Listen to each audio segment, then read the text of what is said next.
Your attention, please. That's the talk title today. And usually when we hear your attention, please, most folks stop talking. They put down what they're reading. Unless, of course, you're on an airplane and you've heard it for the 100th time, all the safety precautions, and you're just kind of reading along and having your conversation. But when we hear your attention, please, it is a call to stop and to pay attention, to begin to listen intently, not only with our ears, which we have two of them. So we have two ears, not just to hear, but to listen. The activity of listening requires not only that we intake with our ears, but that we also focus with our minds and with our hearts, that we seek to understand the message that is about to be given to us. Your attention, please, is simply a call for us to pay attention, for us to become still and know something, or become aware of something great and something good. And so as I speak to you today a little bit just about paying attention, of course, what we pay attention to is what indeed we experience. But y'all already knew I was going to say that, right? What it is that we pay attention to is exactly that which we begin to experience, simply by the fact that we are giving it our undivided attention. I remember a time where, and I may have talked about this once or twice before, where there was a guy driving in the desert, and he falls asleep. But on this long stretch of road, there are these huge cement, concrete, cylinder telephone poles, and they are spaced 30 feet apart as you go down the road. So 30 feet, here's one, another 30 feet, there's another, and so it goes down the long, narrow stretch. And the guy falls asleep. But he wakes up because he's hitting those watts in the road. And he wakes up and he sees that his car is going toward the big cement telephone pole. So he says, don't hit the pole, don't hit the pole, don't hit the pole. What's he going to hit? The pole, because that's where his attention is versus or compared to the 30 feet in between. The 30 feet, that's more than, 30 feet between the poles. Interestingly enough, we've been socialized, we've been trained to look for the absence of good. Somehow or another, we have come to accept mediocrity as our good. We have come to accept lack and limitation as our good. We have come to accept fear and hatred as our good. Somehow or another, we have accepted doom and gloom as that's our good. Like, we ain't gonna get anything better than that. And yet, Emma Curtis Hopkins teaches us and simply states that that which we seek and that which we're paying attention to is what we get to receive. And if indeed we are looking at something less than the wholeness and the goodness that God is, we're shortchanging ourselves. Now, some of us have studied along. I know we have some of our home students here tonight, so welcome to you and welcome to those who are live streaming with us this evening. And some of us have gone along this path of becoming practitioners or studying and matriculating to classes, and we can say, hey, I'm doing so much better in this area. I'm more giving, I'm more loving, I'm more trusting. Good. As it should be. There is good in the world, and I ought to have it. And yet, we must become fully aware and we must become watchful that we're not patting ourselves on the back Be like, look what I've become. Look what I've done. Look, check out my degree. Look at all the nice things I do. You know, I went to feed the hungry and the folks experiencing homelessness last week. Look at me, look at me.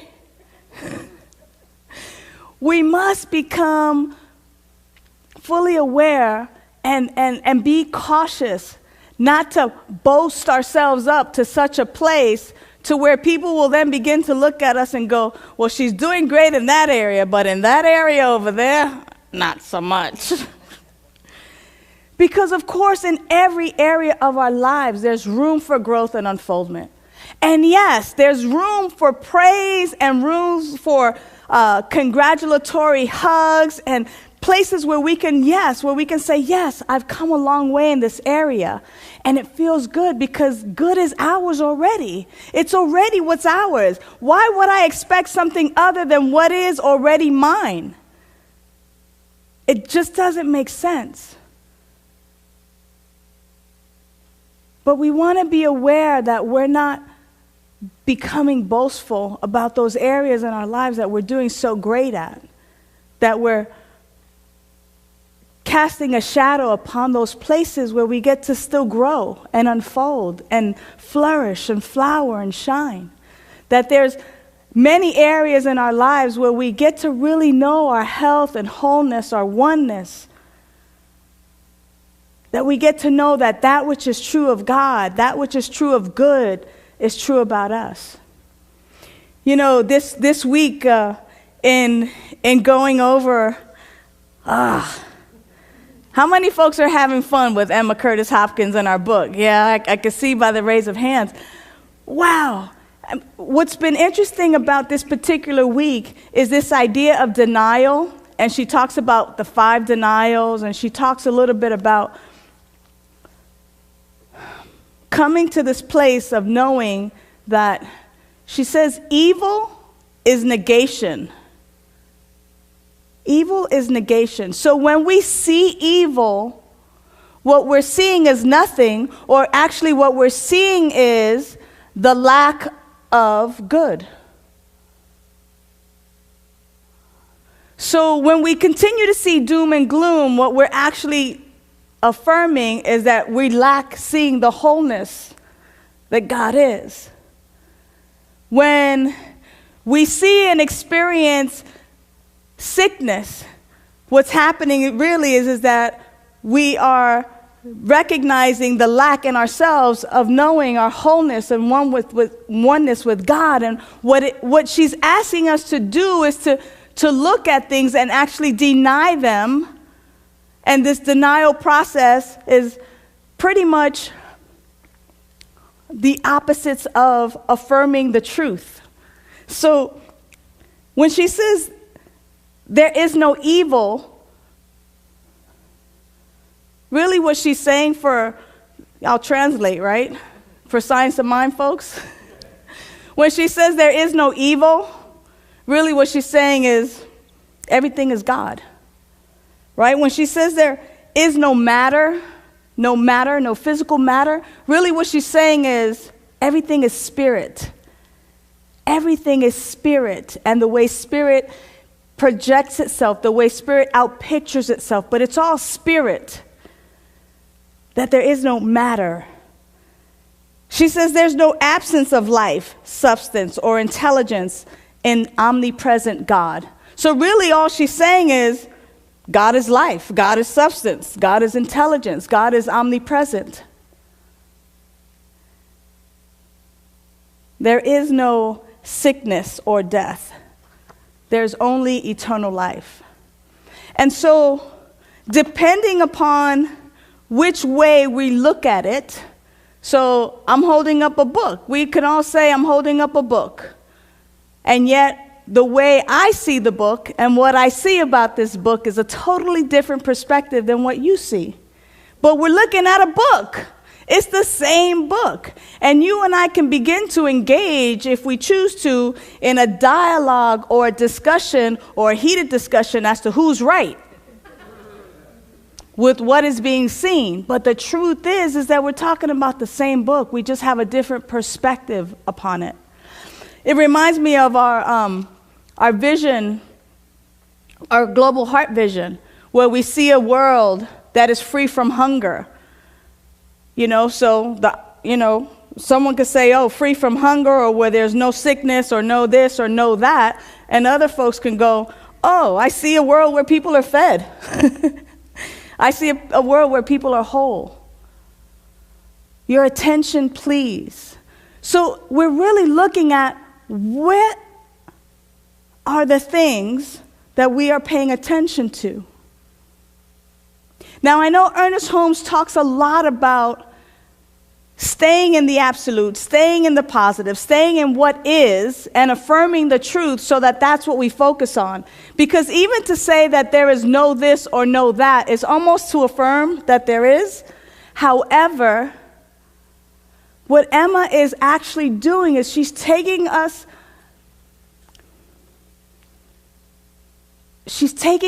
up the ladder or up the stairs. So for instance, in order for me to get to the top, I could possibly, jump up there, but I have to take a first step. And for some of us, that first step may be the denial that there is no sickness and death until I can get to the point of there's only wholeness. Because to make that jump from there's only wholeness, there's only love, there's only God, there's only spirit, that is all that there is. Sometimes for some of us, depending on our spiritual path and our spiritual growth and unfoldment, that is a leap that we cannot take. That's like going up 4 or 5 steps. That's like trying to get from the first rung of the ladder to the 5th. It's possible, but it's going to take a lot of practice. Some of us may not even be tall enough to reach it, to even pull ourselves to that place. So what she's saying is that it is important for us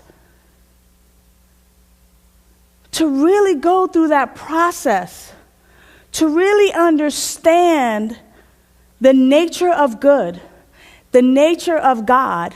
And if we must go through the process of saying, this doesn't exist, this doesn't exist, this doesn't exist, this is not real, then that's the process that we go through to get there. Make sense?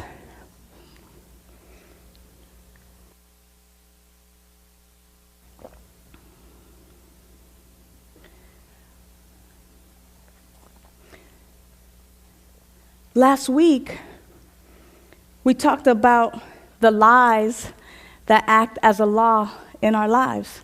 And hopefully between last week and this week, for those of you that were here with us, you have had an opportunity to uncover some of those lies for what they are. And it's the same thing that we're doing this week, but on another level. Because denying, or that denial process, really calling forth and just saying, that's not true, this is not the truth, this is the truth, is another way that we advance towards that place of knowing beyond the shadow of a doubt that right where I stand, my life is that life of God. It is who and what I am. Therefore, the good that I seek is my God. Therefore, there's nothing that can come to me. There's nothing in my experience. There's no thing outside of good, outside of God. Therefore, my experiences are that of health and wholeness, of pure joy, of love, of power, of peace, of harmony. If I'm expecting anything outside of that, I am not recognizing and realizing who I am. Who's your daddy? Who's your daddy? When we don't recognize that this life energy is in fact our daddy, if you will, is in fact who we are. Like Jesus the Christ clearly stated, he didn't stutter either. He didn't stutter. He said, the Father and I are one. Meaning that life energy, that presence, that power, and I are one. There's nothing that can separate me from the life that God is. And either I believe it or I don't. But to the degree in which I know that for myself, I experience my freedom. I experience my birthright. It's kind of like this. You have all inherited whatever it is that's your joy. And it's unlimited. Whether it's unlimited money, unlimited joy, love, relationships, whatever it is, you've just inherited it. It's yours. But what you're doing with your inheritance is going, ooh, I'm only going to take a little bit today. I got to save some for tomorrow. Can't use it all up in one day. That's how silly it is. That God is living us. God is living us. But that we have allowed the world of effects to infiltrate the content of our consciousness to such a degree that we think that there's something else or something outside of God, a duality, or that we don't believe that this is our truth. And it's not our fault. A lot of us have been raised this way. But there's something within us that absolutely resonates with this truth. There's something that continues to nudge at you and just call you to knowing this truth for yourself. There's just something that continues to bring you to studying, to knowing, to practicing, to having, a visioning practice, a visualization practice, to having a meditation practice, a prayer practice, a group, coming together in group or being of sacred service. There's something that continues to call you forth to that practice so that you can just be in that place where you know deeper and deeper and deeper, where you can feel it and sense you're good, you're God. There's something that continues to call you forth. And yet some of us hear that and we think, I better go the other direction. Because if I leave what I know to be true, what shall happen in this unknown with this power, with this presence? What will become of me if I really surrender to this truth that God is living me? Therefore, my good is my God. Therefore, everything is working together for my good. As a matter of fact, everything's working together for every good, not just my personal good. And I begin to live from that place.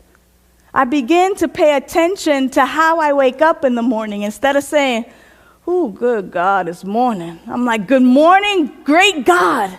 Good morning, life. Good morning, love. Good morning, joy. Good morning, peace. Good morning, abundance. Good morning, wholeness. Are you ready for me?" It's not, am I ready for it? Are you ready for me? Here I come. Bring it on. Bring it on. And yet, when we're faced with the day-to-day activities that continuously tell us that we're small, that we're not good enough, in the face of sometimes illness, in the face of other people getting sick, we must stand in this truth. We must see our fellow humanity, our divine humanity. We must see the truth in them.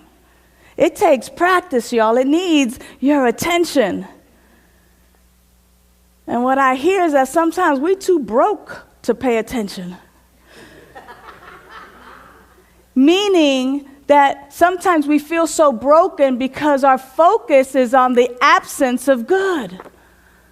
And that's when we begin to experience that feeling of brokenness, of there's something wrong. Why is it happening for her? Rev, if there's good and good ought to happen for me or good is mine, then where's mine? And we start focusing one more time, again, on the absence of good. But you know what? Emma says in her book, and I'm paraphrasing, she says, a mother cannot breathe for her child. A mother cannot eat and nourish that child by eating herself.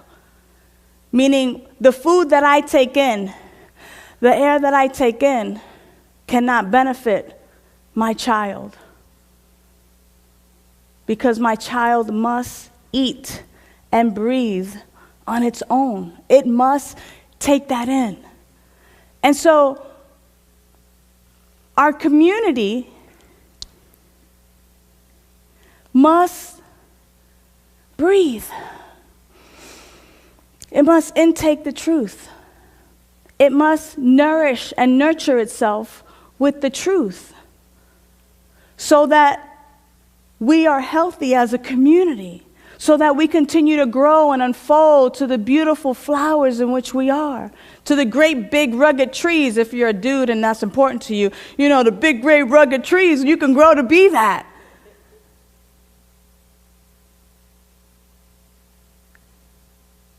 But it's on an individual basis. What is it that you're feeding yourself? Where's your attention? And when you notice that you're allowing the world of effects to knock you off your step, you just get back on it. Look, I fell off again. No biggie. What's the truth? There's one power, one presence, one life. That life is my life now. That life is perfect. That life is whole. That life is eternal. That life is peace. That life is abundance. That life is joy. So that means that that's who I am. That's what that means. I deny lack and limitation. There is no such thing. I put that aside. I put aside illness, this idea that my body is less than whole. I keep my eye on the prize that that which is true about God is true about me, because I'm it. I'm it.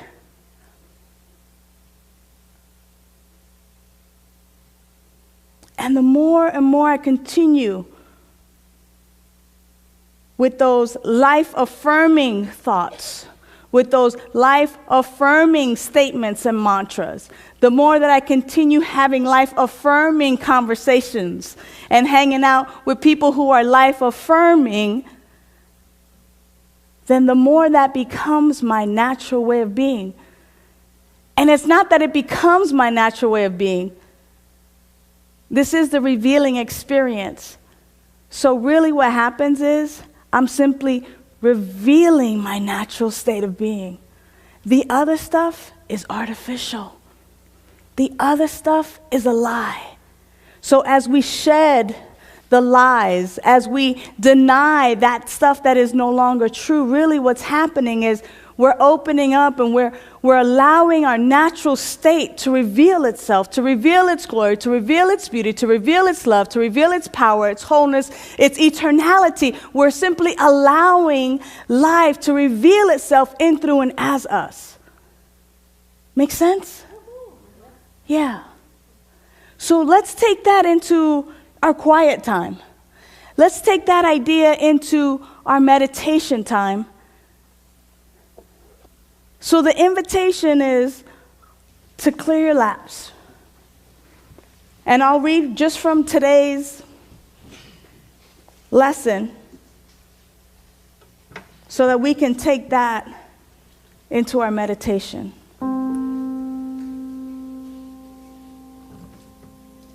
Out of the Scientific Christian Mental Practice book by Emma Curtis Hopkins, she says, "You will perceive as you go on thinking of first principles that it is your nature to be happy and powerful in proportion to your ability to appreciate what is good."